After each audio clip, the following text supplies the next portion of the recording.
warm welcome to the 12th Athletic Insights talk. These sessions have always aimed at providing a platform for knowledge sharing and have been led by renowned athletes, doctors, nutritionists, and sports scientists. There are some very common faces that we see who always visit us during our insight sessions. These sessions have always covered various aspects of sports physiology and general athletic endeavors. Our topic for today is distance running, to run long, think long.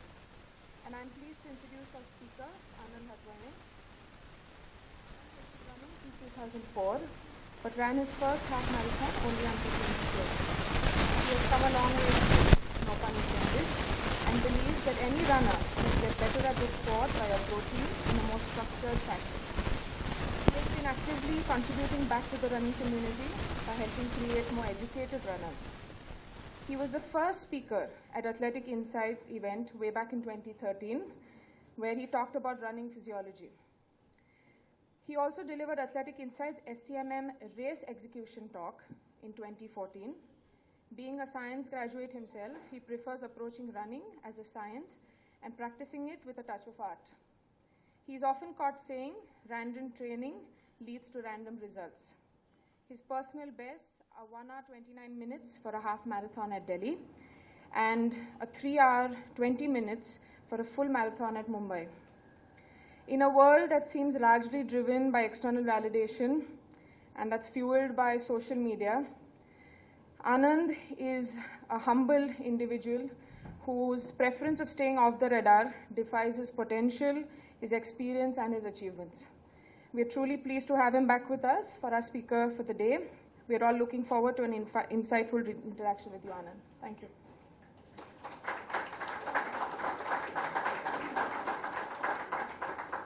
Well, thank you, Manjari. So welcome everyone. Good to see some familiar faces in the crowd. I just want to get a sense of the depth of the crowd or a variation we have here. So how many of you have never run a half marathon? Can you just raise your hands? Okay. How many of you have run a half marathon? Keep your hands up. How many of you don't want to go to the full marathon?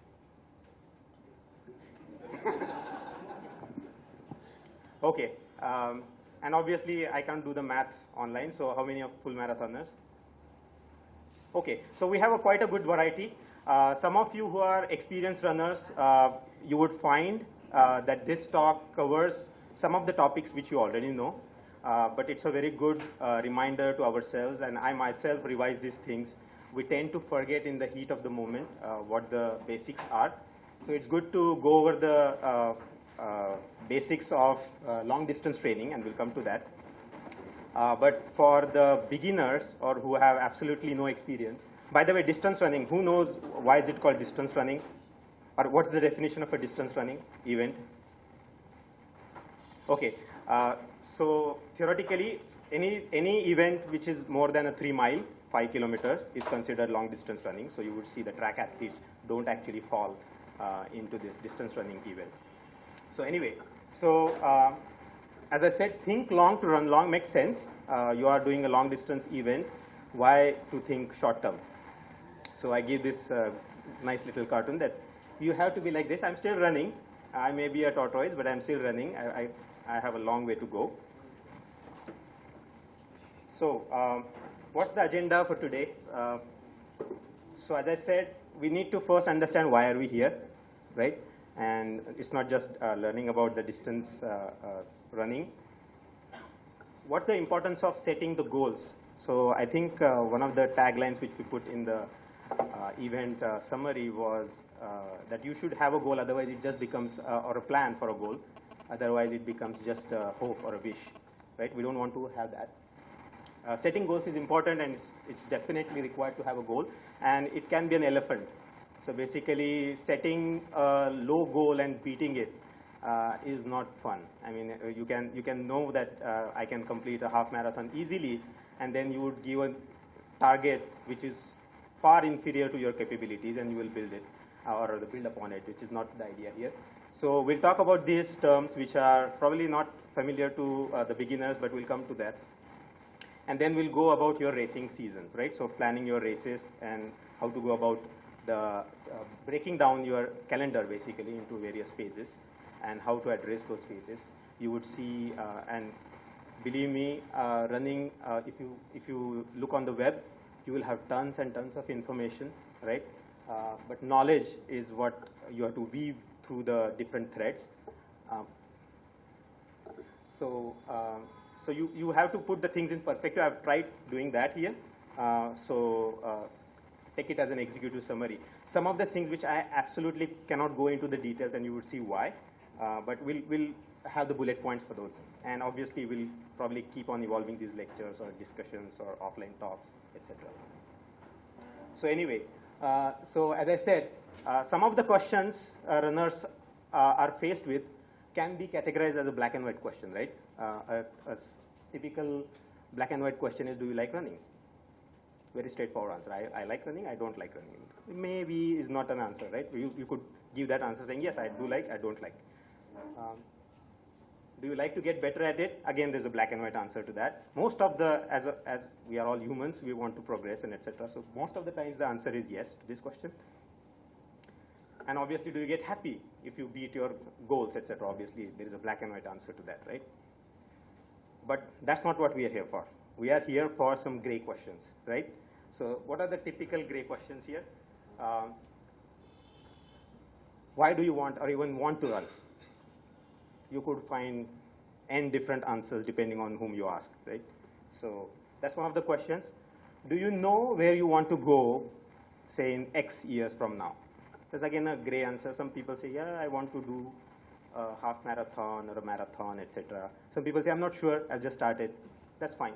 But these are some of the questions which definitely don't have a yes-no answer. And the most important is, how do you know at least how to get there? If you have a goal, do you have a plan in your mind or somewhere, conceptually or on paper?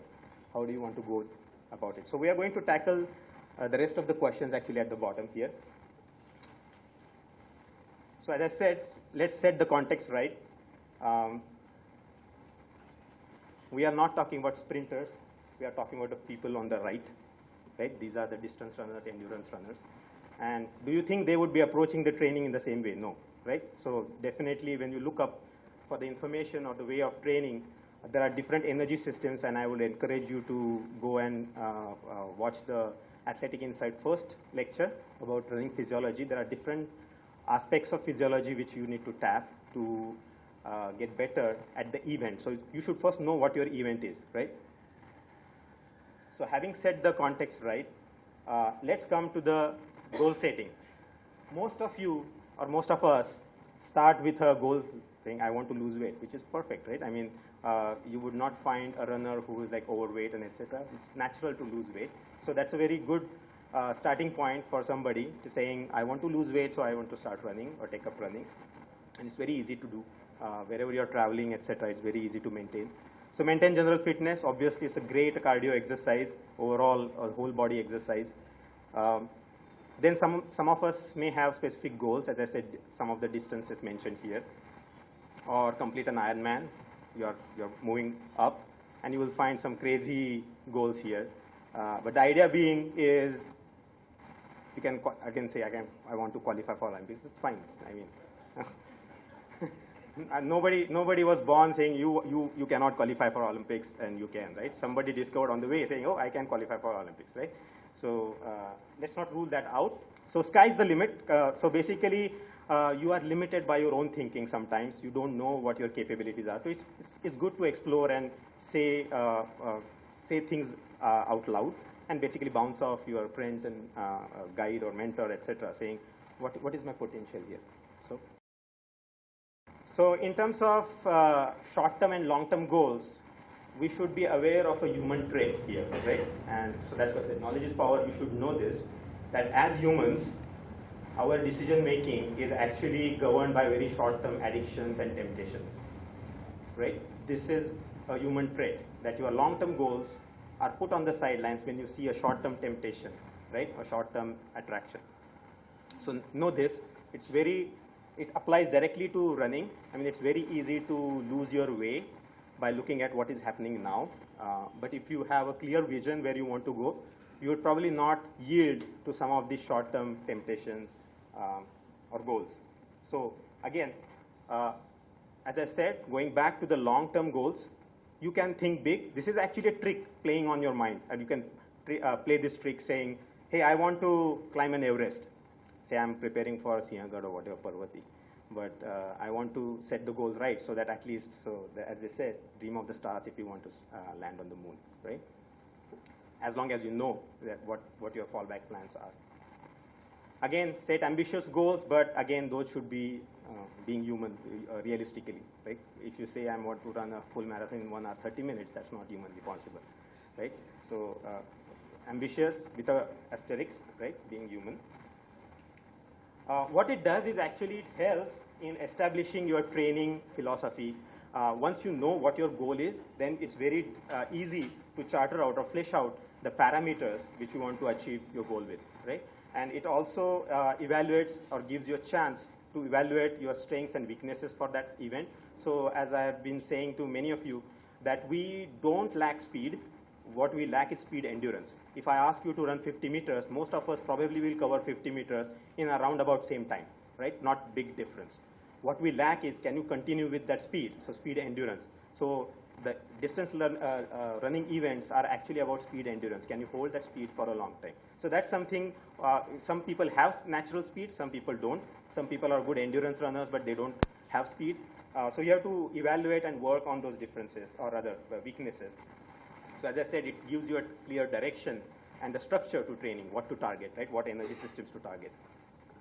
Yeah, as I said, overcoming the weaknesses. It's again important to train your mind. As they say, if the eyes cannot see what the mind doesn't know. If I don't know what a lizard looks like, right? I cannot spot a lizard. So it's very easy, important for me to train my mind saying, do I know what a 21K event means, right? Do I know what a 42.2K event means? So it's very, keeps you focused. So it's very important for the mental training as well.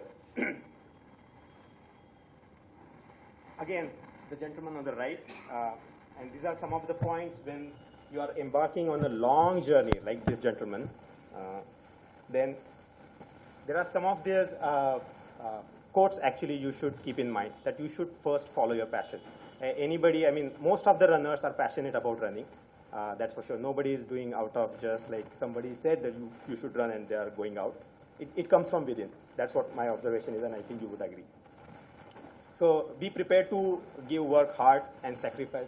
This guy has given most of his life to the sport he was playing. Most importantly, what people miss is they find this is like, again, a job, right? If it becomes a job, then it's no longer fun, right? So you have to enjoy the process itself. I mean, setbacks will happen. This guy suffered a huge setback. One of the most accomplished cricketers had a tennis elbow injury. But don't let those temporary setbacks set you back in terms of your long-term goals. And above all, as I said, don't anyone limit your dreams. So you should be able to dream big, dream realistically. Only then you can plan and achieve it. Having said that, so this is the goal setting for a long term, and I would be very honest in saying that people are not thinking this big when you have the next event on a weekend, an event followed by the next weekend, and etc., etc. So those are the short-term goals. You may have short-term goals. They have their places. But again, talking about our big elephant goal, right? Long-term goal. Anybody knows how to eat an elephant? Yeah, one piece at a time, as they said. So how do you eat an elephant? One piece at a time. So it's an iterative process. You're going to break basically your big goal into smaller goals and progressively work towards your longer-term goal. I need not tell you, journey always begins with the first step, and it's a step at a time. So a classic mistake people do when they embark on their short-term or a long-term goal is to start where they want to reach. It seems very stupid when I say that in a sentence, but that's what happens. I want to run a 10K in 1 hour. I take my calculator, I calculate what the pace required is, and start practicing with that pace.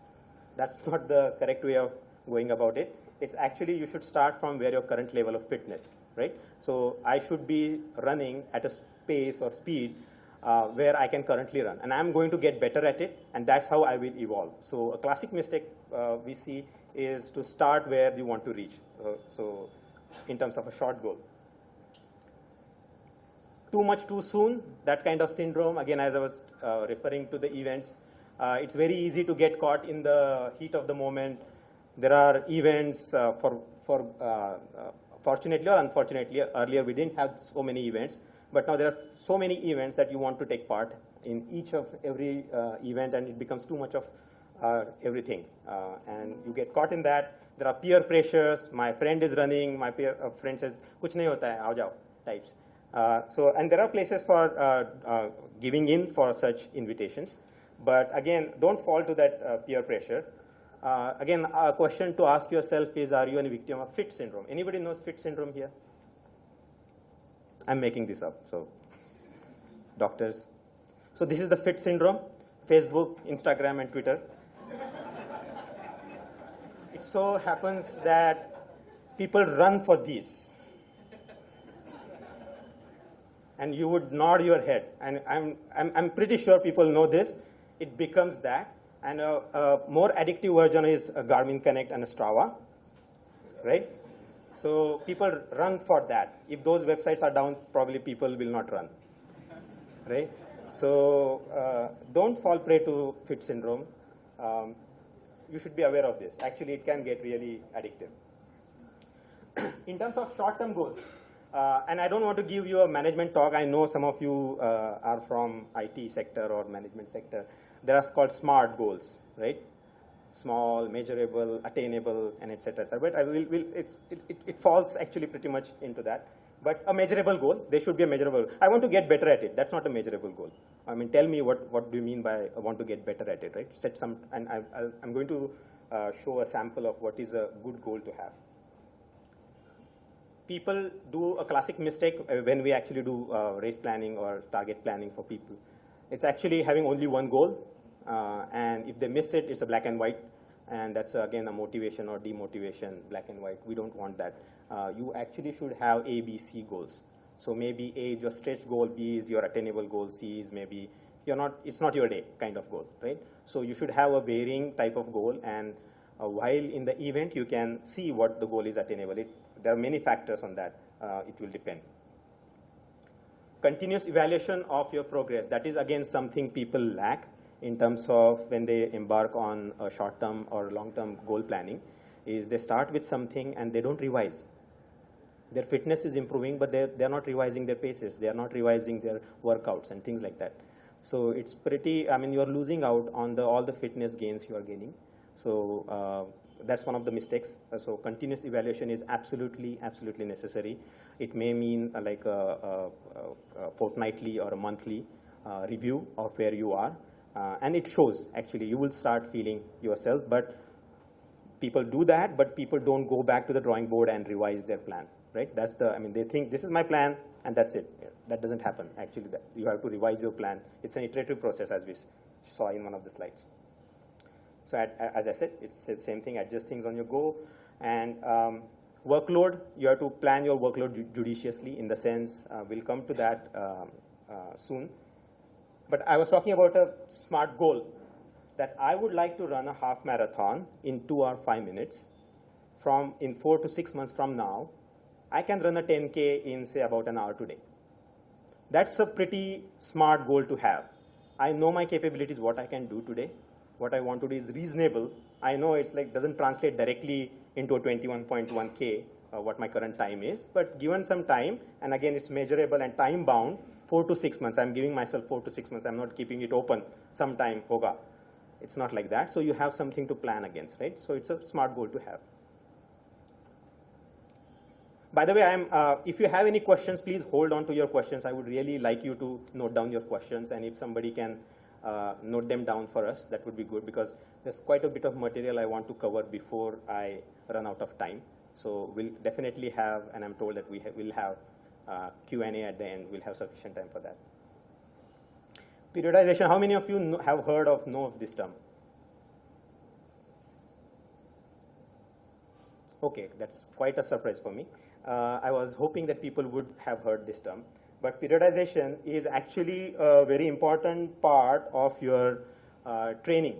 It should be an important part. So the systemic planning of your athletic training during a specific time is called periodization. The aim is to reach your best possible potential or peak in a specified time of the year. So that's called periodization. It's like saying, I can do this, do an event with my goal,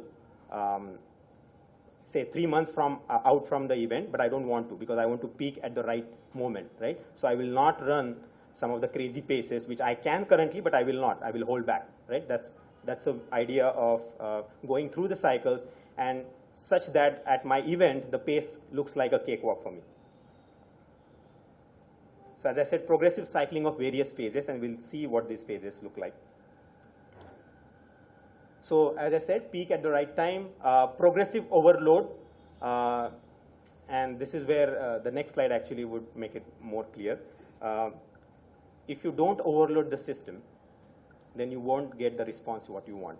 If you are doing the same thing again and again, then you are not going to improve. Again, supercompensation, we'll come to that. I just wanted to mention that in periodization, there is a hand of supercompensation technique, and that's actually a very important technique. What periodization does is actually limits overtraining. If you're doing too much of too soon, or doing the same thing again and again, then you are going to land into something called as training monotonity, and it limits that. Limits the risk of injuries because you're changing the cycles, training cycles, etc. So we'll come to that. Alternate seasons. People don't actually know that there is something called as off-season. I find it very amusing that how many of you know that there is an off-season? What could be an off-season concept here in India? I'm glad that people know that.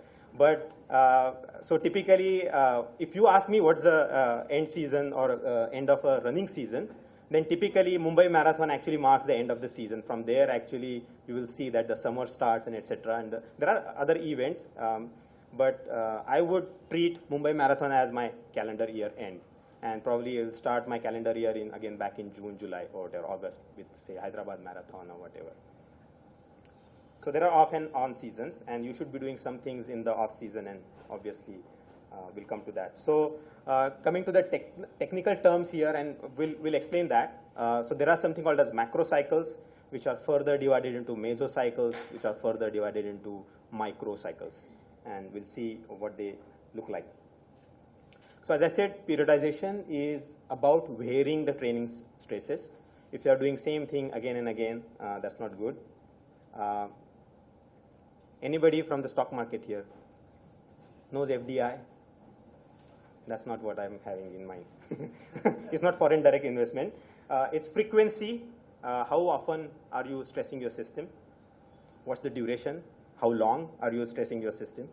And the intensity, how hard, right? So these are the three parameters. If you can see, these are the three knobs actually which you need to adjust. And don't adjust everything at the same time. Don't bump up everything at the same time. Don't bump down things at the same time. VW is not Volkswagen. It's volume. It's duration into frequency, which is your volume or training volume, followed by workload, which is again volume into your intensity. So these are the parameters you should be aware of, how much of my volume is. You could have a high volume but low intensity, so your workload is not that much, right? So you have to keep the things in perspective, that if I'm increasing everything at the same time, there are good chances that I will burn myself out. So how do you eat an elephant? Coming back to our main goal. Yeah.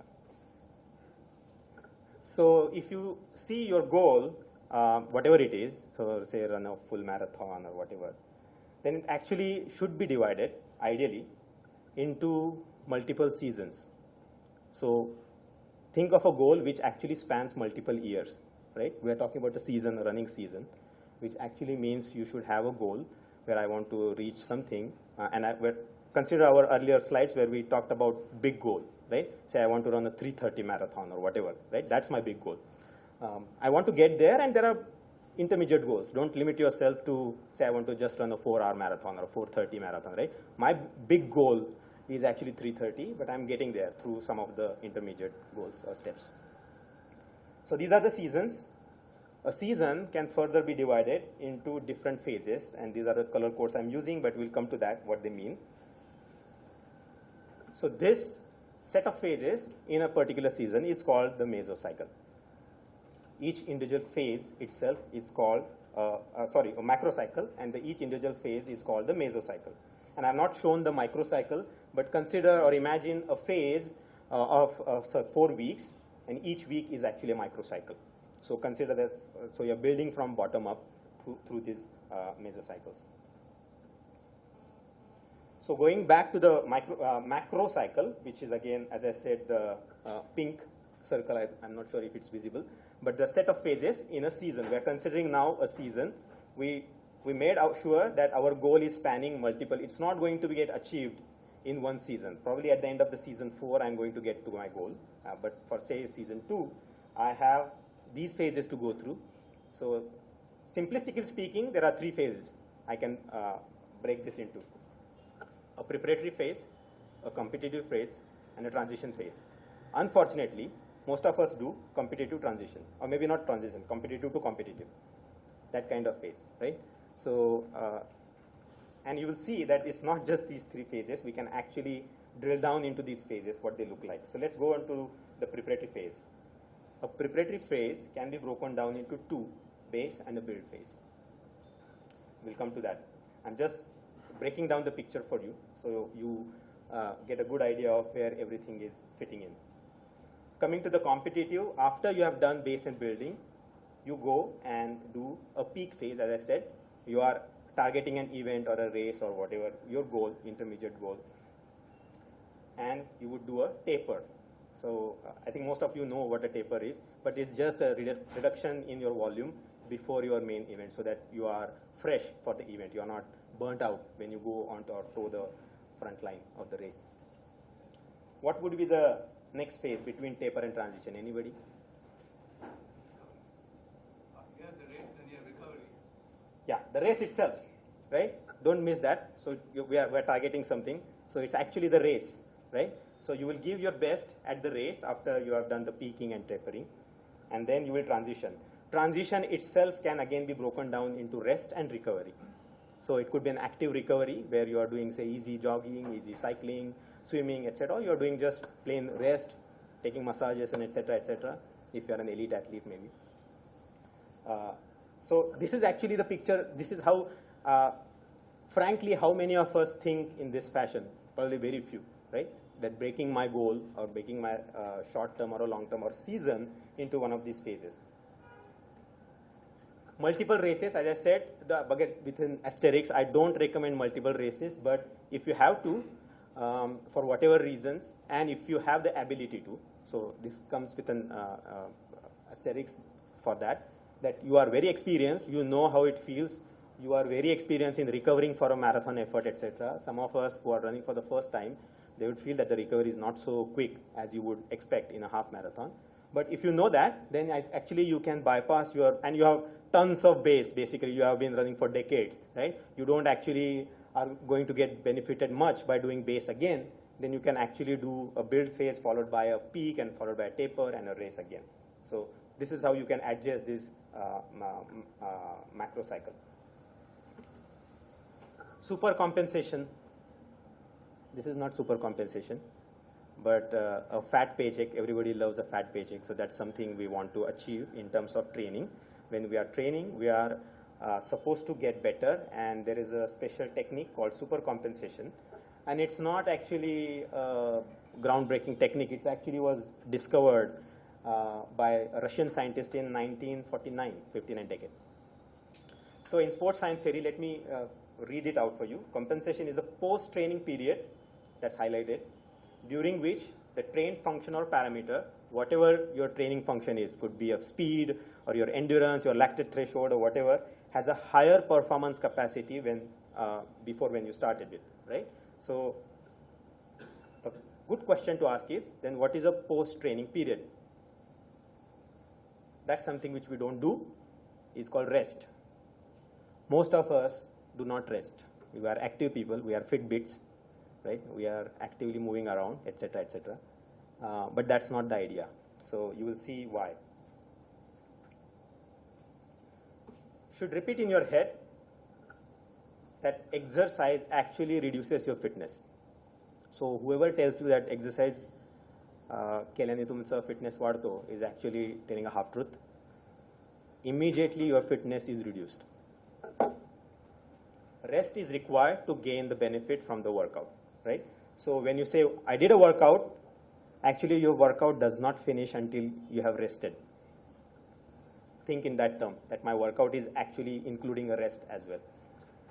So adequate rest, and you will see some of the graphs which I am going to show, that adequate rest, not too much or too less, is required to recover from the and gain the benefits. You should ideally start your next training stress at the peak of the super compensation cycle, and we'll see what it is in action.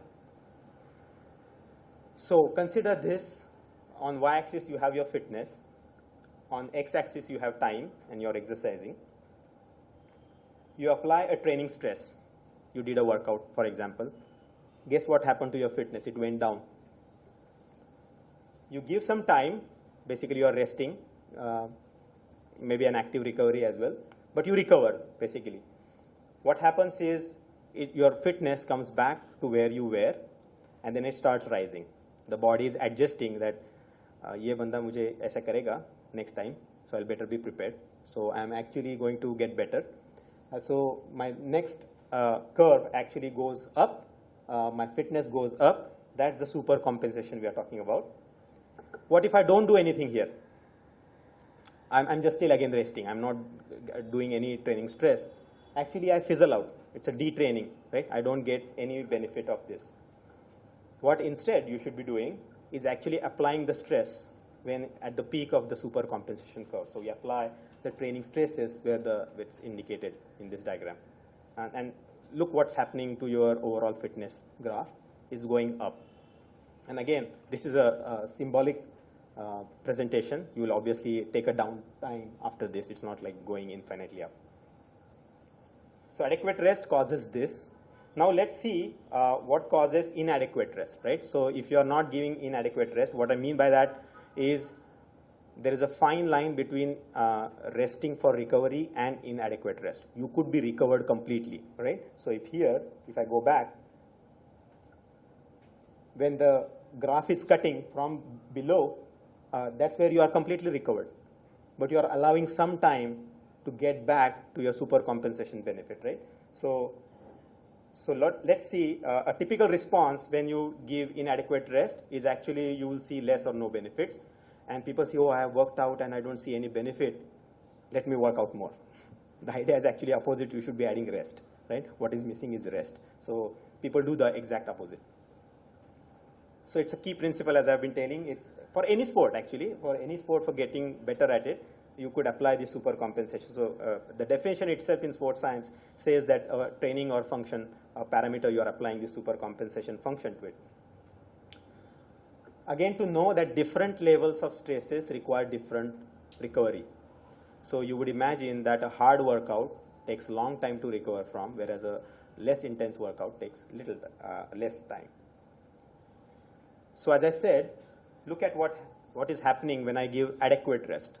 Right? My fitness comes back where I started, and I'm stagnating.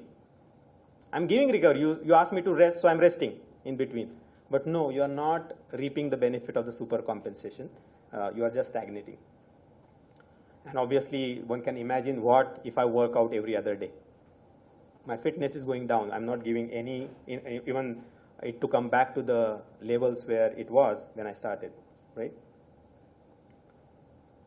So super compensation requires you to your hard days comfortably hard, not going all out, and easy days easy. We are guilty of turning our runs into races or hard efforts. Very few do easy runs very easy. And as I said, workout is incomplete. Consider that my workout means not just this workout when I finish, it's actually plus rest till recovery process is complete. This graph is actually very interesting. As I talked about the training stresses, you should be aware. And again, this is very subjective, as I've been telling.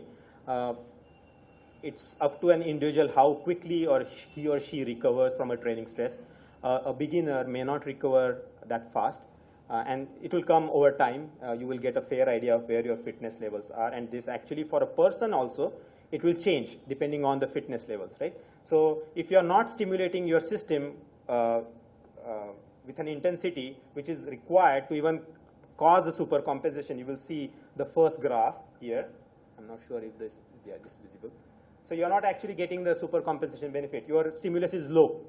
You should be stimulating. So this is the ideal stimulus we saw, green one. If you are giving more and more stimulus, just because now you see that if I hit the ball hard on the ground, it will bounce back. It's not like that actually. It's actually going to cause delays. See what is happening on the time. Its recovery time is increasing, right? And you'll get frustrated. I'm not recovered. I feel so tired from my workout and etc. It's demotivating. It's all psychological as well, right? So, and sometimes it actually breaks you. Basically, you'll go in a basically downward spiral. So it's very important to know what the stress you are applying to, and it comes with experience, with consulting your, say, a mentor or a guide, etc. And yourself. You will see if you are measuring your parameters, your heart rate, how it is behaving, and etc. You will come to know how quickly you recover from the stresses. And there is a good summary from Runners Connect. Actually, Jeff Goddard is a good coach who actually summarizes and tracks some of the running physiology. Actually, I share some of interest which he has. So he has given a nice table, and you could use this table to find out typically when you will benefit from a typical workout. If I'm doing a speed workout or a high intensity workout, then I may find that I'm benefiting earlier than from a threshold or a long run workout. So as you can see, there are many data points which you can have, many things which you can oversee on in a macro cycle or a mesocycle. And then it becomes an art, as I was saying, of weaving the things. Not too much. You are not going to weave the whole cloth in one shot. You are going to adjust as you go along. Because again, we are not professional runners. We have other things to do, and we have other stresses to handle. Sometimes the other stresses take over, and actually you would not recover because you didn't have sleep. And you did a hard workout, and etc. etc. So take those things into consideration. So progressive overload, as I was telling, it's again a technique, and it's again a progressive overload and supercompensation go hand in hand, as you would imagine. So it's a gradual increase of stress, and one of my friends who quoted just 2 days back from Kung Fu Panda, right? If you only do what you can do, you will never be better at what you are. So simply you're just cranking out the same thing again and again, you're not going to get better at it. You will get better and efficient at it, but not at a higher level. So progressive overload is something that I can lift a 10 kilogram dumbbell. I want to lift 12 kilograms, 14 kilograms, right? I'm progressively have an ability to do more of something. So same distance in less time, for example. Adding more stress, as I said. Going from a comfortable run into a comfortably hard run. And this will come, as you can imagine, these phases. Once we talk about different phases, you will see how this all fits in. Let supercompensation do its job, because we have stressed the system. We have overloaded progressively, not too much, too soon. Then let supercompensation take over, do its job, and let's get better at it. The order of adaptation, and I have seen these people, I've talked to many people around this, you should be aware of the order in which the different parameters get better for a body, human body. So neuromuscular, as I said, speed workout or interval workouts, you will immediately get better at it in a couple of days, followed by your heart and lung capacities over a few weeks, for example, you will get really better at it. But what comes next, the muscles are still adapting. Your connective tissues, bones are still adapting. So you think in your mind that I'm ready for a half marathon. No, your body is not yet ready for a half marathon. Your mind is ready for the half marathon, but probably your body is not. So give it some time. the order of adaptation, it's very easy to say, oh, I'm not going out of breath at all. That's fine, that's expected because cardiovascular adaptations occur fast than your muscles and connective tissues. So as I said, they go hand in hand. Optimum stress or rest is required by optimum stress. So how do you go about doing the progressive overload? Obviously, as I said, it ties back to where we started, that you have to start from where your current fitness level is. Don't go where you want to reach. So need to overload both aerobic and anaerobic. Some of you, and again, I think I talked about it in the physiology talk. Aerobic is with oxygen, anaerobic is without oxygen, where you are going out of breath, hard workouts. So you have to overload both systems. So probably you are working at the higher end of your aerobic capacity or higher end of your anaerobic capacity, so that you are basically pushing those levels up or nudging those levels up from below. How would you achieve additional stresses, right? So there are, you can imagine our FDI, increase in the frequency. That's one way of adding to your training stress. Or duration, you are progressively adding more and more minutes or kilometers. Or intensity. So, but again, as I said, these are knobs which should not be increased at the same time or decreased at the same time. So if you are increasing the intensity, you should probably decrease the duration. I'm not going to run hard for an hour, right? I'll run only for 20 minutes or things like that. Or if you're a fit athlete, you can reduce the recovery time. And by recovery time, I'm saying even during an interval training, you can reduce the recovery time. That way you are overloading the system and expecting your super compensation to do the job and give you benefits. But it's very important to measure, record, and evaluate. So you should be finding out if you are getting better at it. So if your next workout is poorer than the previous one and you're getting not better at it, then there's something wrong. You need to go back to the drawing board and revise. That something is probably these paces are not correct for me. I need to revise. Otherwise, you go into what I said, training monotony, eventually leads to fitness plateau and etc. Stagnation, which we talked about. Again, there are some other ways of sequences of rather progressive overloading for a beginner. I'm a beginner runner, so what I should be worried about is not the kilometers. Actually, I should be worrying about the time spent on my feet. So that's something which we actually preach most of the time, is the time for which your body is exercising is more important than the kilometers you ran. How many of us stop at, say, 7.9 kilometers? Because your time is over. The human tendency is I'll do a round figure 8 or next round figure 10, right? So, I mean, this is an example, but the idea being your stress, look at what your stress is. It's not kilometers, it's actually you planned your stress out, and then don't go just because somebody is running or etc. He might be doing something else. His training might be different, right? So time spent on your feet, as a beginner I'm saying, if you're an experienced runner, you can do whatever. Probably you know what you're doing well. Distance is secondary, as I said. Efficiency, you can work on this is a good phase where you can work on your efficiency. You're improving your form. Make sure you're not spending extra energy elsewhere. So you can get better at doing an efficient way of running. And then slowly start increasing the volume. People have heard of this 10% rule. I'm not going to into argument of whether it is right or wrong. It's a good thumb rule to have. For those who don't have or don't know, you should be increasing your weekly volume. So maybe it's a distance of 50, say you have run 50 kilometers this week. Don't do more than 55 next week, right? So increase by 10%. So that's a ballpark good estimate. Then you start adding the intensity and obviously increase the frequency for the super compensation benefits to occur. So this is how you should start. Don't go with those adjusting those knobs right at the beginning. This is how actually the super compensation, the principle of progressive overload looks like. The runner is actually starting from week 1 with below 5 miles and actually is going to progress on a higher of like 30-35 miles, right? And you will see that the intensity is not like a straight line going up, right? You are cutting back, so that's what it is. Take the cut down days. Don't go, it's not progressively overload, means you are continuously overloading. There has to be some cutback days to realize the benefits. It's again, if you consider your workout at a macro level, that you have workout and rest, then you're looking at this, that your 3 weeks of workout followed by 1 week of cut down. So the same picture has been enlarged and you're looking at an enlarged picture. Otherwise, you overtraining, overreaching, chances of injury, you can imagine. Another way of introducing stress is find a partner who is slightly better than you. So you are forced to probably match that guy or girl, and then you will find that additional stress which you would otherwise don't have, right? So there are various techniques of doing the progressive overload. All right, there was too much of theory, I guess. So how do you put the whole thing in practice?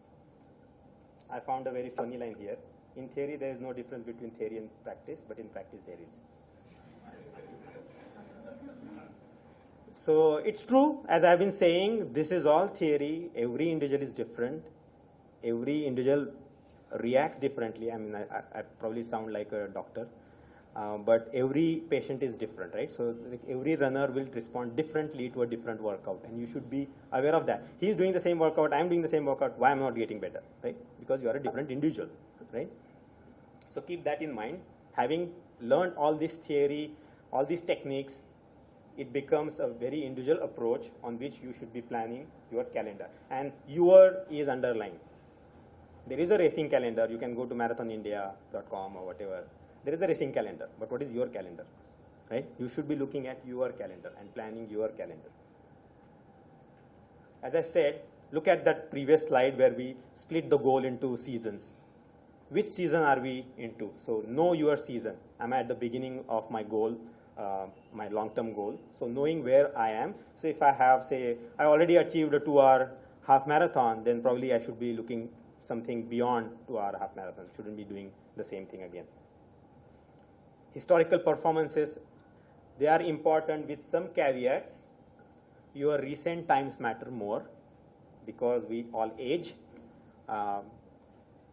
So consider that factor. If you are detrained, etc., take that into consideration. If you have not run for a long time, take that into consideration. Don't say, oh, I have done a 2-hour marathon or a 2-hour half marathon rather, and I can do that again. Maybe not, because you have been resting for 6 months. You should have ballpark estimates of your paces, and if you have a guide mentor, he would probably tell you that. I've been saying this, I think, forever. Again, the type of race targeted, as I said, we are inside a season, and actually I have a good slide at the end, but type of race which you are targeting. So it could be a full marathon at the end of my season, but what is my current target type of race?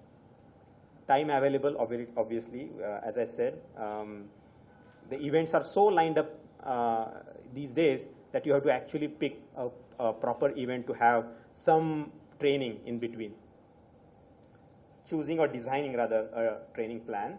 And as I said, it's an art. It's weaving the workouts. It's not something actually carved in stone. You can change and adapt as you go.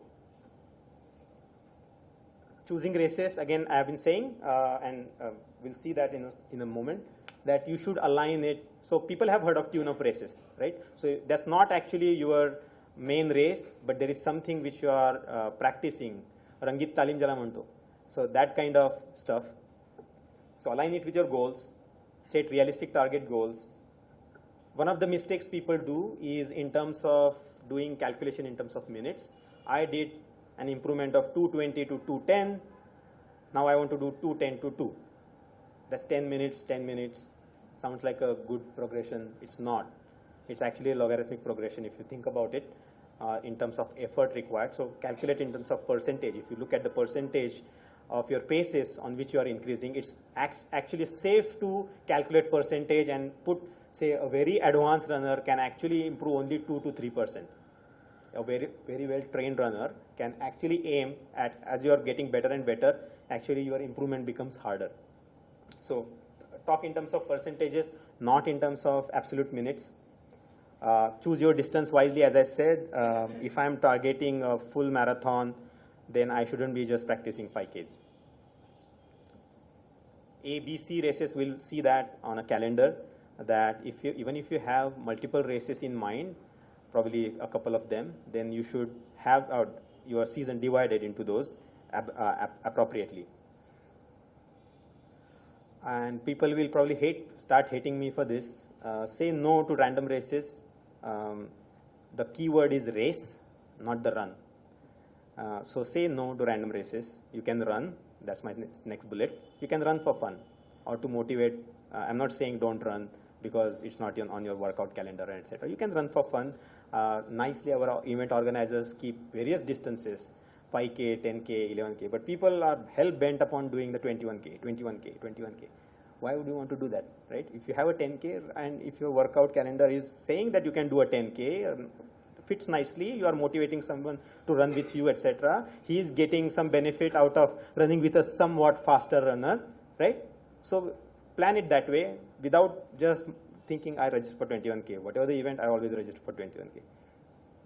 You will not actually get better at by doing that. So you will have to choose wisely. As I said, B and C races and tune-up races for actually your A race. So don't take your main weapon out till your A race. People are taking their weapons out and finding it that actually the whole thing is not working out at the end.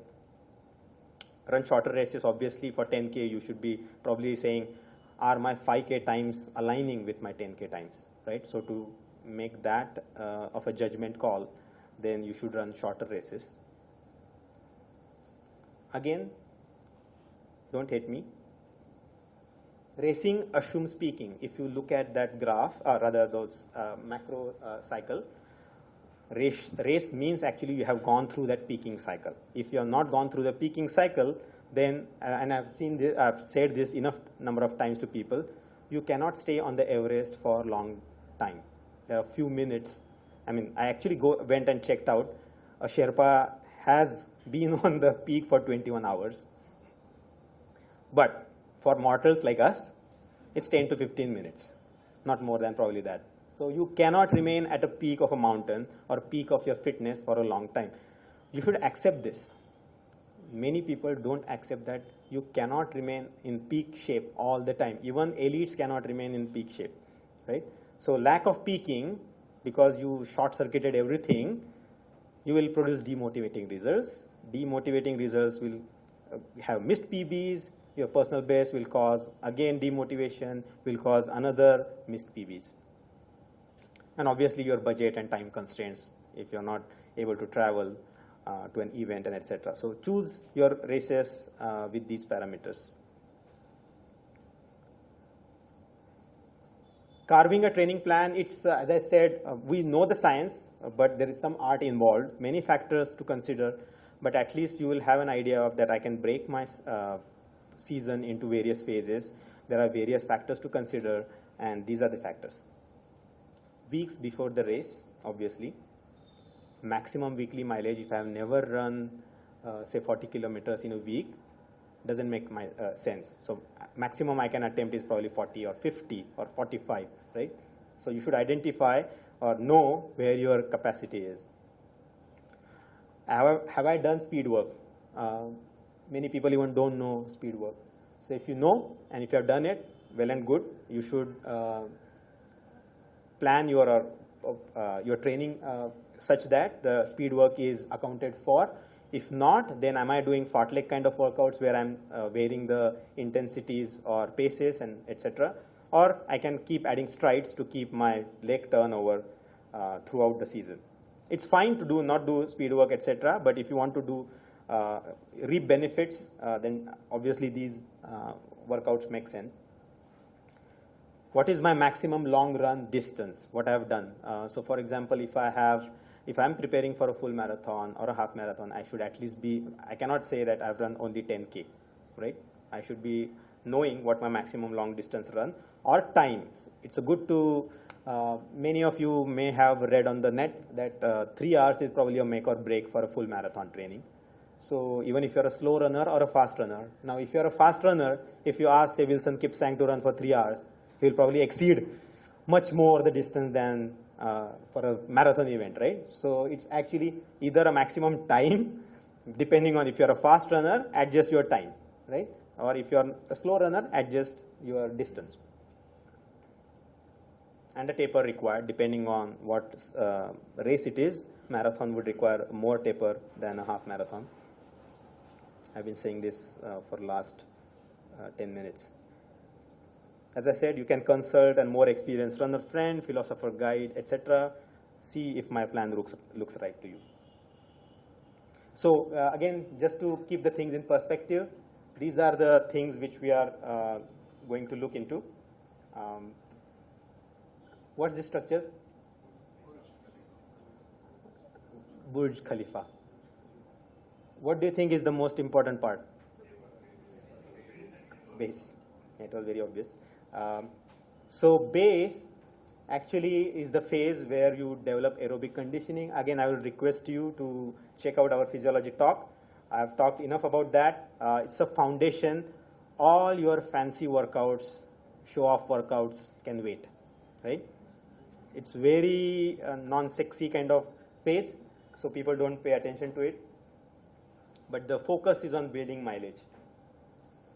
You are preparing your body to handling higher workloads, to adapt to increased stresses. You are giving enough time for the other parts like muscle, tendons, and ligaments to adapt as you are working towards your aerobic fitness as well.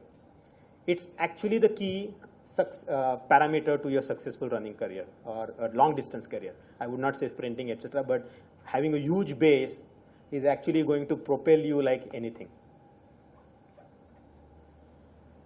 If you are training by your heart rate monitors, then you should know where your aerobic threshold. If you don't, then consider basically it's a conversational pace.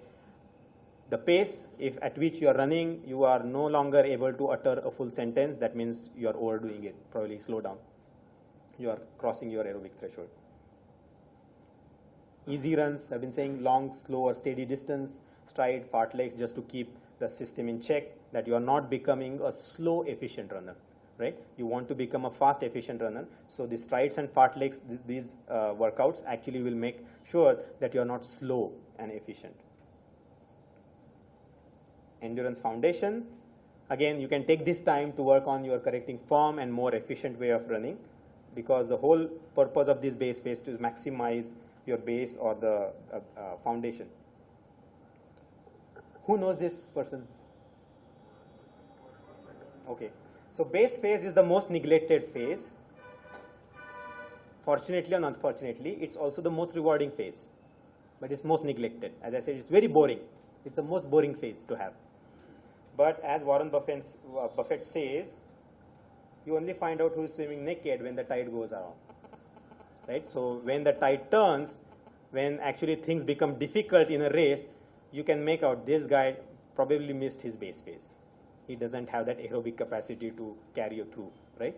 So don't neglect this. You can pull out some of the races on your mental strength, but if you have base, then you are guaranteed to have better results, but not the other way around. Next is the build phase, where you are preparing to more speed. So that's where your fancy workouts will start appearing. Again, lactate threshold up. Probably I don't want to get into too much of detail here, but consider your lactate threshold where lactate in your blood starts increasing without increasing the effort. That's where you get the burning sensation of in your muscles, and you are forced to slow down. It's physiologic. You are forced to slow down. So if you can put your lactate threshold way up, then actually you are suffering less on a higher speed, right? That's where you want to do anaerobic conditioning, and that's where the intervals or short tempo workouts come into picture. So that will actually nudge your lactate tolerance level up from below.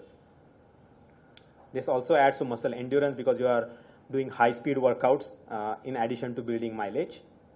Sometimes these are also called as strength workouts. You would find in the literature that these are also in the build phase, what they call is a strength workout. It's a very high, comfortably hard kind of workout. It's no longer easy. Peak,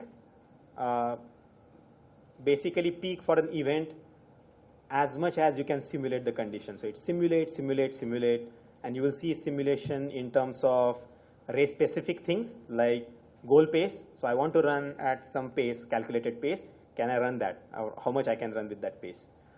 Adjust for the weather. Some people actually do this, that you can run and simulate the kind of weather. People will go to Goa if they want to practice for Mumbai.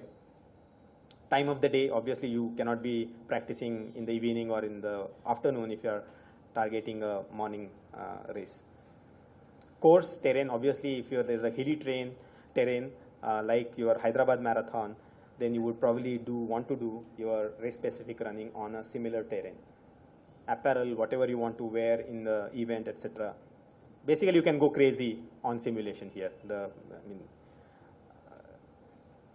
And in addition to that, you have race specific workouts. So what's the idea of a race specific workout? If you consider half marathon, probably you can get by, but for a full marathon, you can or you are not supposed to run the entire distance in your workout.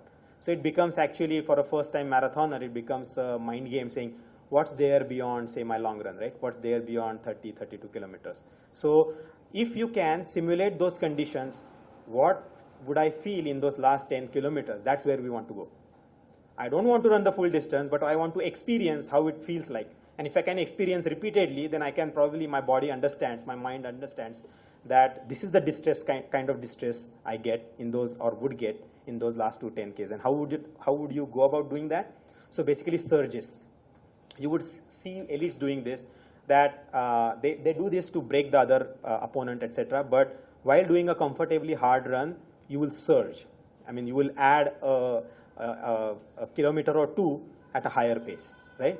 That's actually tiring you down, basically, and then you'll slow down and try to maintain your goal pace. So basically, you're doing the simulation where, imagine you have run the 32K, and now you are trying to maintain your goal pace, right? That's the simulation which we are getting into, that we surged, and that actually drained my glycogen so much that now I'm finding it hard to maintain my previous pace. So that's the simulation we are going to get into. Progressive tempos, again, when you start any event, the same pace actually does not feel the same at the end, right? So the same pace starts feeling harder and harder. And another way of doing that, say for a full marathon, is since I cannot run a 42K in my practice, I would start doing a simulation like I'll start progressing so that my effort level actually is increasing. So I'm getting that feeling that the effort level is increasing as I progress in a run. So fast finish long runs are one of the ways again to simulate that. So this is all tricks you can do in the peaking phase which are important to actually basically write your final paper, which is your event. As I said, long intervals, you can increase your intervals to 3 miles and longer tempos, 16Ks runs, and etc., etc. The whole idea is to simulate those last 10Ks for a full marathon or a last 5K for your half marathon. Since it is harder on the body, pay special attention to rest and recovery. Probably you will not want to do this simulation around the clock or every week, probably every alternate week. And there are quite a bit of hard workouts you will find that they actually can simulate the races very realistically. And you would say, I'm not going to do this workout next week. It's very draining. Basically, yeah, it has simulated. That means it has actually simulated how you will feel after a full marathon. Taper, most of you, it's again depending on the level of fitness or experience of a runner, the time duration for a taper depends. We are cutting down, we are actually going into the race, so we cut the miles but not the intensity. We want to keep our neuromuscular system prepped up with adequate rest. You don't want to get burned out, as I said, when you toe the starting line. Maintain conditioning while recovering. It's an art, as I said. How much to do that is actually you will gain with experience, or ask a friend who has experienced that. Give adequate time for super compensation, as I said. You give enough recovery time. Benefits of workout done close to race are not utilized. It's like cramming for the exam in the day prior to the exam or whatever. You're probably not going to remember everything. Trust your training. If you have planned it well, if you have done your workouts well, then everything will show up. You will be able to write your exam paper fine. some people start doubting themselves. Am I going to run? Because I'm not doing or more than 10K, for example. Am I going to run? Yes, you are going to run. It's proved. So don't worry about that. You have to taper, otherwise you will not be able to probably finish the race. As I said, the 10 days typically out from your race event, you should stop your hard workouts or a comfortable hard workout. Take it easy. This is one I have to leave out. We have had a separate talk on this, how to execute a race. This is a complete topic in itself. It's like writing an exam. How do you do that? There are many, and I can actually go on for an hour on this. So I don't think we have a recording of that, but I think we could probably do that sometime later. So I will leave that out with your permission. Coming to the recovery part, people only pay attention to physical recovery. They don't take their mind off running. They want to get back in action pretty soon because my other friend is doing and he's on Facebook, Twitter, and etc. So please take your mind off. This is the period where you should rejuvenate. You sacrifice. We talked about be prepared to sacrifice and etc. Right? You didn't do long night partying. You missed out on those because you had a long run tomorrow morning, etc. It's the time to take that hold, whatever you had put back, and then time to pamper. Having done that, come back and evaluate what you did. Right? Did I meet my target and etc. And basically, it's a macro cycle going into the next season. What should be my next target? If I met my target, if I didn't meet my target, then what should be my next plan, right? All right. So now this is a sample, as I said. All these phases, how would they look like? So if I have 16 weeks, 4 months to plan for an event, for a half marathon or a marathon, then these are typically, this is a sample, and this can change depending on the, say, as I said, recovery race, if I have a race in between or not. So I can build phases divided here into 2 phases, as you can see, by putting a recovery week in between, which could be a recovery or my testing week, basically, saying, is my build phase going on target, right? So if my race goes on well, then I'm pretty assured of the next phases. And then we'll have a peak, taper, depending on where it is. So it's a simplistic way of putting things in perspective, how these phases would look like. And this is where I talked about the actual calendar, your calendar, right? For me, the race, the season ends in SCMM, Mumbai Marathon. So say it ended in January. This is till next January. I can have my races planned. So these are my A races. Again, the next Mumbai Marathon would be my A race. A tune-up race, probably in November, a Delhi half marathon is a probably good 6 or 8 weeks out or 12 weeks out. And then in August, I have another half marathon race, for example. It's my A race for a half marathon, which is my Hyderabad marathon.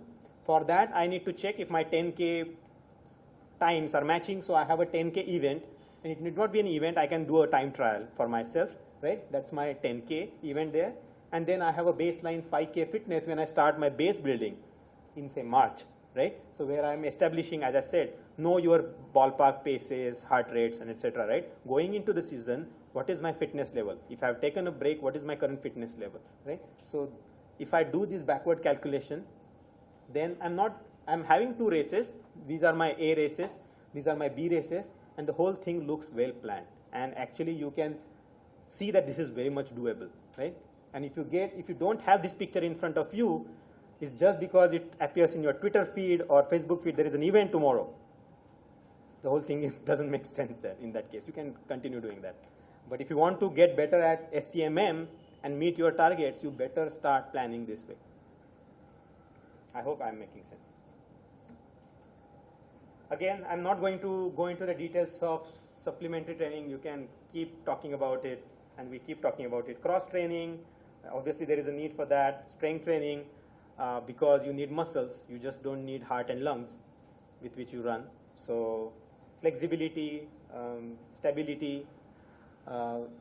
Running stance actually is a one-legged stance. So how many of you do the stability kind of workouts? So at any point in running phase, you are landing on only one foot. So how stable your core or balance is matters a lot.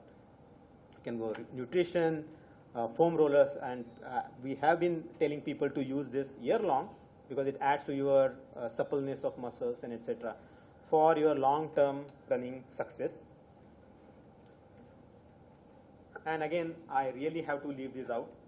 There are many aspects of running which cannot cover probably in depth here. Maybe each bullet will take an hour or so. But these are the things to think about. Once you have a plan, then you can do work on the finer aspects. And you're going from a season, a goal to goal now. For example, you have met your goal, a long-term goal. How would you keep progressing, right? There are finer aspects of carving your way out through these and overcoming all these factors which actually limit your long-distance running performances. And that's all I had. So I hope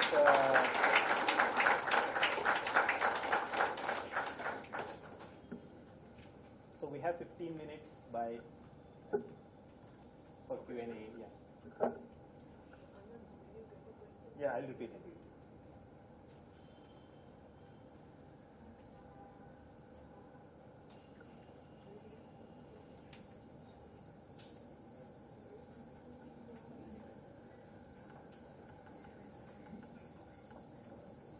Anything that was not clear or probably needed more explanation, we can talk about that.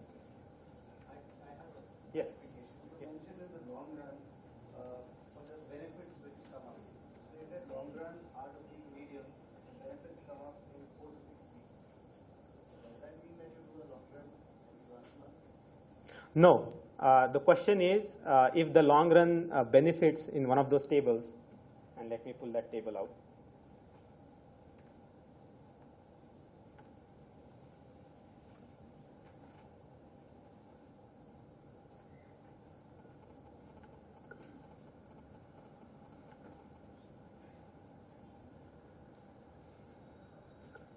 It's the friends with benefits, right? Yes, I'm pulling that up. Yeah. Workouts with benefits. I knew I got you. Yeah, so this is ballpark over this. If you can go and study, or rather look at I didn't put the link to that, but there's an article which is shared on the net about what the type of training stress you'll see the benefits. These are ballpark figures. As I have been saying, every individual will reap the benefits differently. But this is on an average, 4 to 6 weeks, you will see an improvement in your long run pace. Don't expect that next week my long run is going to improve, right? It will come naturally in probably a 4 weeks time. So that's what it means actually. So if you see the speed development, for example, you would start seeing actually your speed actually increases. You would be amazed. Even during I have myself experienced during the speed development phase itself, your next rounds or intervals start feeling easy. When you are recovering, probably you will check your pace. This is so fast. Even if feel like I'm jogging, it's so fast. So those are like very quickly you can see the benefits in 1 day or also. But yeah, so getting good at the same workout is what that means. One more question. You mentioned foam rollers and marathon stick. What's a marathon stick? I should have brought that with me actually. Marathon stick is again like a balloon, but it has some grooves, etc. So you can basically their tagline is a toothbrush for muscles.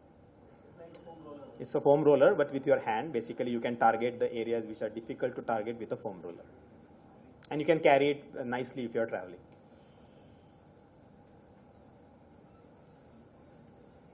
The question was about marathon stick.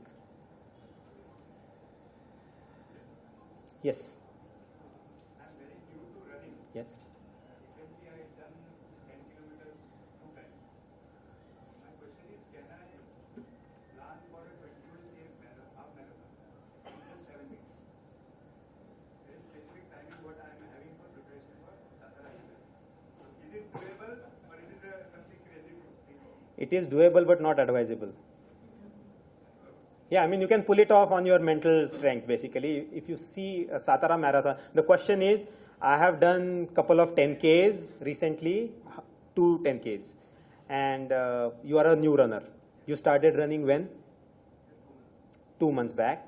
And he is asking if he can run a Satara half marathon in 7 weeks from now. 7 weeks training. I am into cycling and trekking and Okay, he is into cycling and trekking, which is nice because you fell into my trap. I have few events which I am training for. Right. If you are looking for that particular event, it's on 18 September. Yeah. Suppose that the question to him is slightly different. Suppose one has to prepare, in spite of having the 2 months training, how does he should go? I can just answer the question. My question answer is I am planning for a Manali Leh cycling also. Mhm. So I am planning for that as of now. So after that I have So between Manali Leh and Satara Hill, you have challenge. that's it. Yeah, as I said, I stick with my answer that it's not advisable, but you can do it. Going back to your other activities, sports stamina is sport specific. A good runner may not be a good cyclist. A good cyclist may not be a good runner. So you can have good aerobic conditioning, but that doesn't mean you will have a better running performance. To get better at running, you have to do more running. As simple as that. Coming back to your specific question about Satara Hill Marathon, probably it's not a good marathon to attempt with this kind of less preparation. Because it being a hilly marathon, going uphill as well as downhill will pound pretty much on your, and especially if you're cycling, it's your joints are not stressed, right? It's a very smooth exercise. Whereas running involves a lot of pounding. You will feel it on your way down and probably you'll remember me.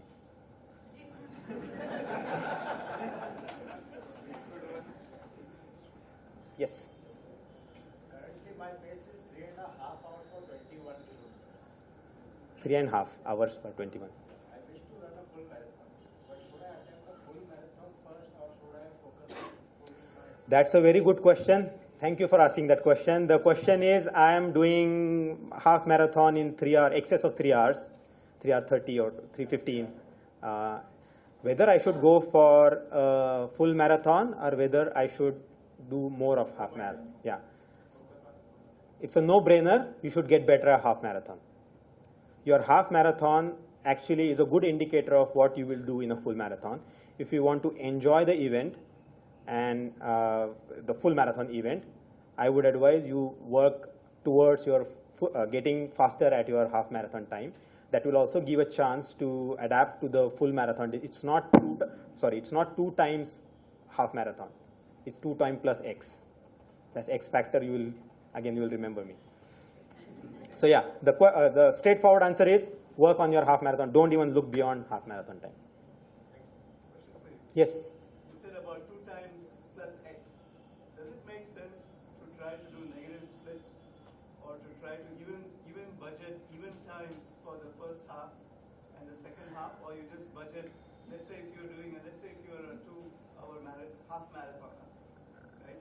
And you want to run 4:15 or 4:20, and you say to yourself, okay, I'll do 2:05 first half and I'll add another 10 minutes of budget because I'm going to get tired or something. Does that even make sense? Or is it The question is whether you should budget time if I'm running a full marathon and if I know my half marathon times of 2:05, and should I say first half cover in 2:05 and then budget some time for the later half 2:10 or 2:15? Is that the question, right? So that's actually a positive split because you are covering the next half slower, and that actually makes sense in some of the races, especially Mumbai. So if the question is around Mumbai, then actually Mumbai is actually a tricky situation, but you are going to get tired at the end. It's very difficult to do a negative split at Mumbai. So you should first do your first half should be in 2:05, and then the second half should be 2:15 or later. Yeah, and consider that there is a 1 kilometer stretch at Pedder Road, which is bound to hit you on your pace side. So it's better to. So it depends on again, if you're telling me that this is like a downhill course, then probably I will say the answer is different. Yeah. Yes. Yeah.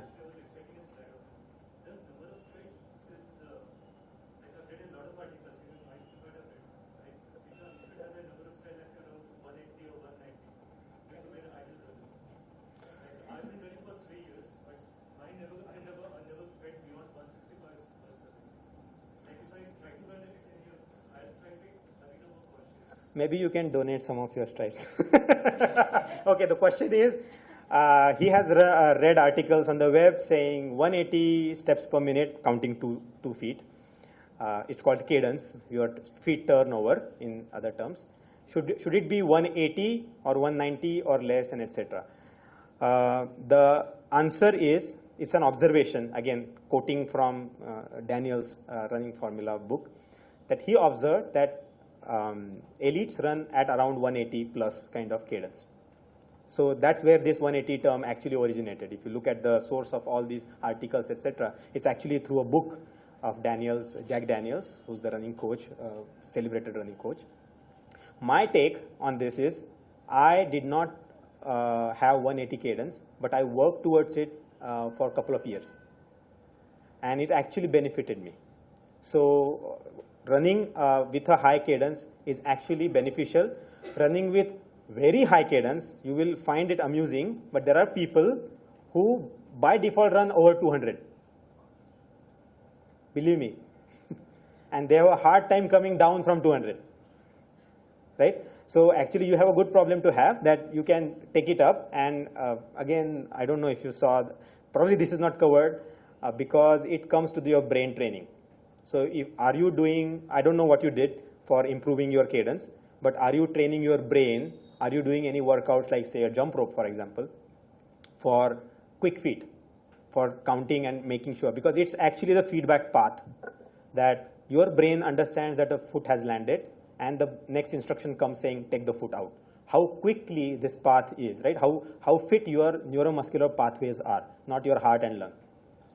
So that comes to that. So if you're working on that aspect, then actually you will start improving. And I've tried many things. It finally clicked for me.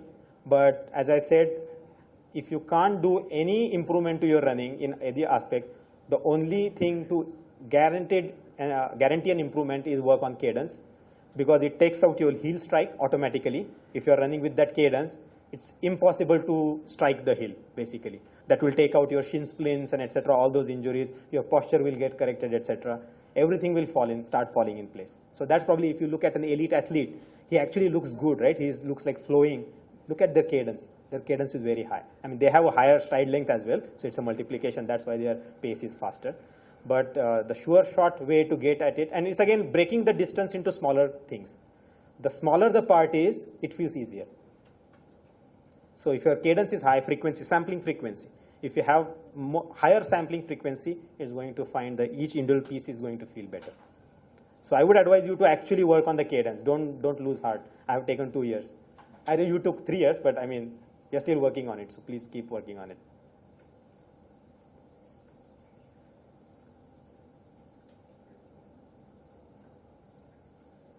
Any other questions?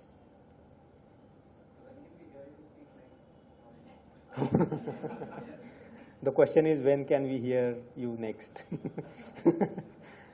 I don't have an answer to that. We'll probably see sometime in the future. Whenever Athletic Insights team invites me and I have some time, then we'll definitely talk about this. Yes?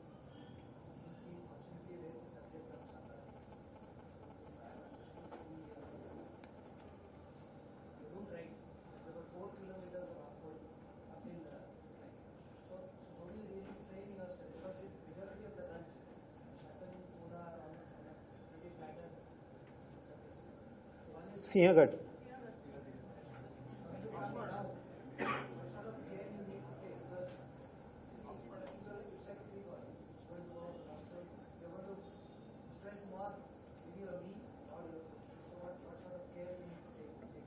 You will find many articles on this, actually, running uphill and downhill. So when you are running uphill, actually you are leaning towards the hill, right? So you are leaning from your ankle. While doing the downhill, you do the opposite. That's all. And your cadence should be high. Basically, if your cadence is low, your joint is stressed for a longer duration, and those will add up. If you are taking the foot immediately, then the joint which is loaded, you are talking about, right? The joint gets loaded for a less amount of time. So your cadence should be high, and you should be leaning towards the road. Yes. Some people apply brakes, actually. That's wrong. Actually, you should be leaning and taking the higher cadence. Yes. The question is, do I recommend bare feet running? I don't. You didn't ask why, so I'm not going to answer why. That's my personal. I think it's an insurance policy. There should be some insurance, not zero insurance for your feet. So, knowing our conditions here, I mean, you go and if there is a grass in Sarasbag, I will love to run bare feet. I mean, no doubt about that. I'm not going to put a clunky shoe in my on my feet and run. Yeah, definitely. Depends on the terrain. But a race like this or a race like a Mumbai Marathon, I would not probably do it. What kind of a footwear is recommended? A flat one or? The question is, what kind of footwear is recommended?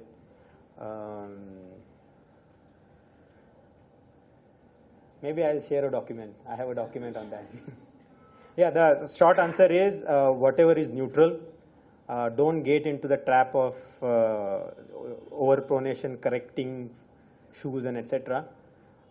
You can agree with me or disagree with me, but my thinking is that they are actually limiting your natural foot movement. A more natural shoe, neutral shoe is more liberating, which should have enough cushioning and a low heel to toe drop, as they call it. Some people even don't know that there is a heel to toe drop. Our heel is at a higher level than the toe, and that actually can make a significant difference in terms of your athletic performance as well as your cadence and everything. So again, as I was telling this gentleman, your cadence can actually depend on how much cushion is in between that neuromuscular pathway. If it's dampening, if it's a lot of cushion, then you are inserting milliseconds of delay before your brain realizes that the foot has landed.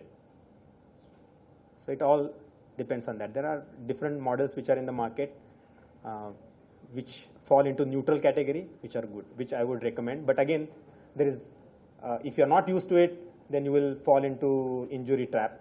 So you have to gradually introduce those, and etc. Yes. This question is about the super compensation slide that you showed. Mm-hmm.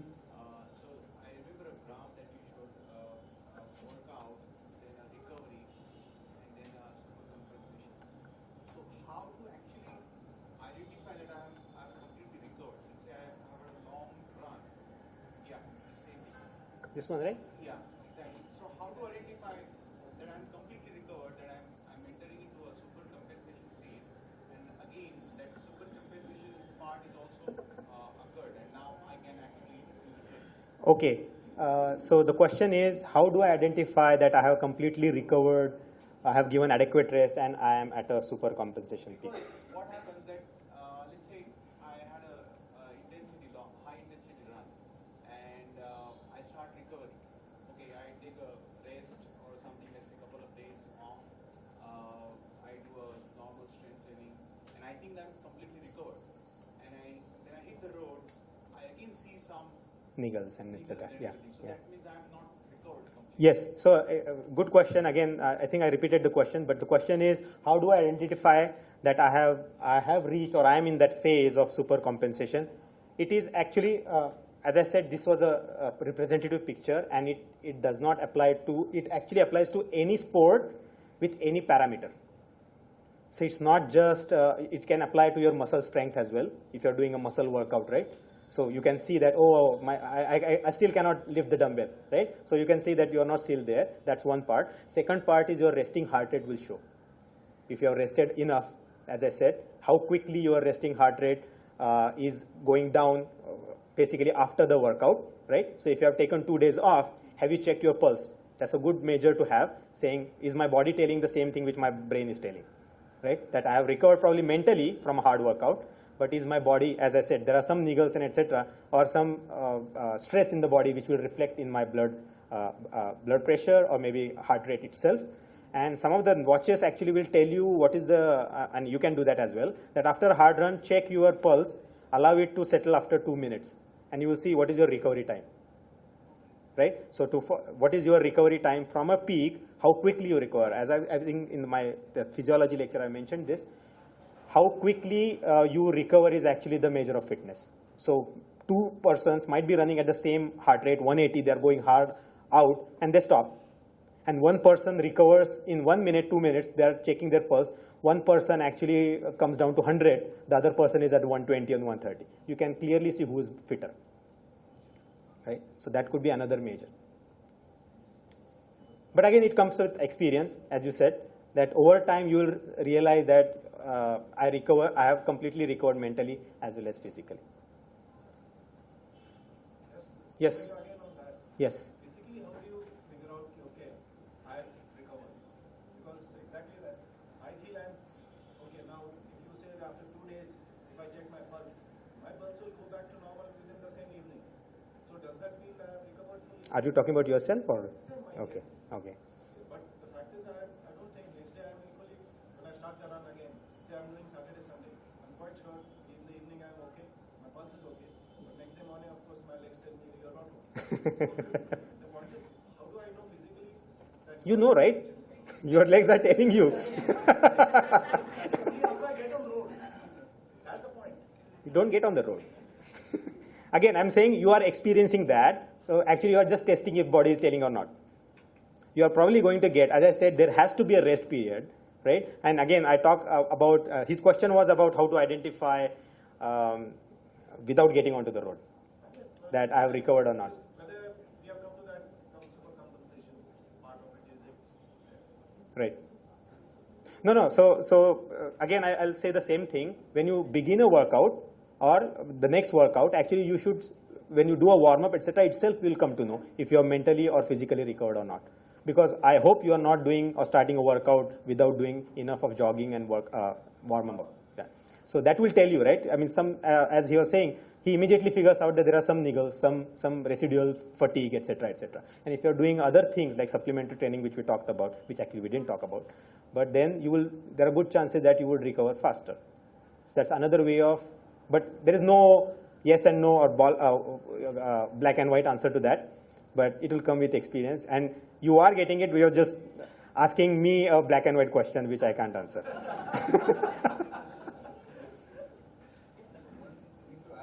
if you log that, you know next time how much recovery was enough for. Yeah, so he's saying if you log how you felt after the workout and when you are completely recovered, then you probably have a good estimate when you do the next workout, what is the time of duration probably you are going to require for that kind of workout. Normally, how much time is recommended after running a 10K or 5K? The question is how much time is required for rest after you have done a 5K or 10K. I don't think for a 5K, etc. Depending on, again, the class of runner you are. But if you are really gone all out, then probably a day or two will be enough for you to recover from. A 10K, similar stuff. But again, there are people who run back-to-back half marathons also. So depends on the type of runner. But physiologically, you would at least give a couple of days rest after these events. In a week, how many times The question is, in a week, how many times should you run? As I said, for general fitness, 3 times a week is a good starting point. If you want to see some improvement, add one more. You have to progressively overload. If you are doing the same thing again, you're probably not going to see the betterment. You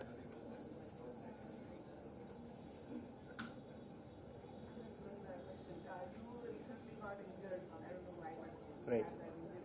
So I'm sure it must have put a gap in your running journey. So what can you learn from it in terms of? So the question is, I was injured last year. The reason being there is a cartilage desiccation detected in my left knee. So it has nothing to do with the because my right knee is fine. But what do you do in such cases? So What can you learn from him in terms of how do you recover or in that period? What is no, so I actually reduced my running at all.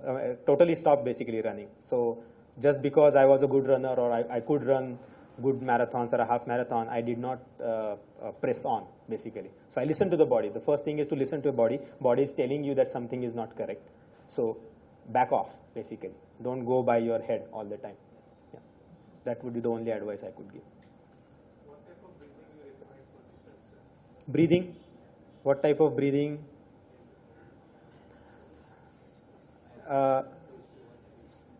No, I don't actually.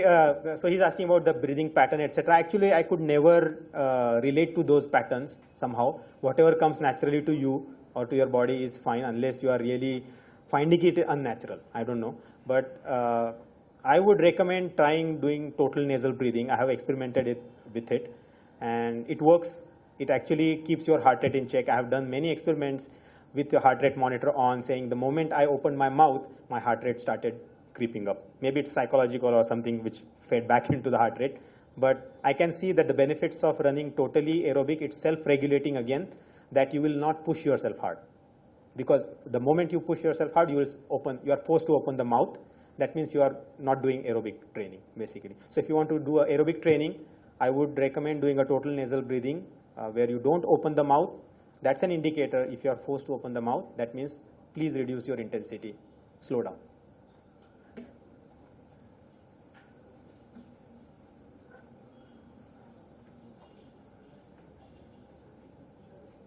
I think we are past, unless, I mean, you can send offline questions.